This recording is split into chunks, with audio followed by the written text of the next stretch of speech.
Hi, welcome back. So, in year 11 this week, we've started a topic on rights and responsibilities. And this lesson today was about equality and discrimination. And we've looked at a raft of forms of discrimination from race and gender and disability and age and a whole raft of things. And what we've tried to do is get underneath maybe not just the cause but the impact of some of these things. So, we looked at things like the gender pay gap.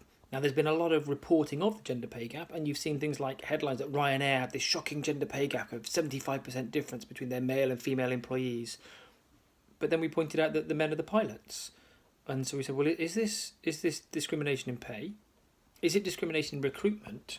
Or, more likely, is it that we're doing this to ourselves? Are we discriminating against ourselves because when we are younger, when we're still young people, we look and we say, well, I'm a girl, I don't aspire to be a pilot. Why not? The same is true of doctors, of architects, of all sorts of professions. We know girls are more high achieving in school, and yet somehow they don't go on to fulfil that same role in society. And so we're not absolving employers of responsibility, but we are starting to take a little bit ourselves and say, okay, what can we do to raise our own aspirations? We look at the same with age. Again, it's something that we do to ourselves. Young people stereotype themselves and they say, well, I'm too young to make a difference. I'm too young to impact an issue. Despite us spending time in our last topic looking at exactly that.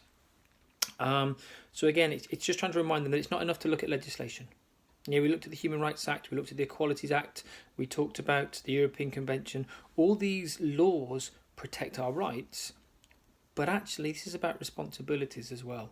We have a responsibility not to discriminate against others, but we also have a responsibility to pursue equality through our own choices, through our own building of social norms. And so that's the kind of stuff we looked at this week. Hopefully that's of some use and might spark some discussions with you at home. And I will speak to you all again next week.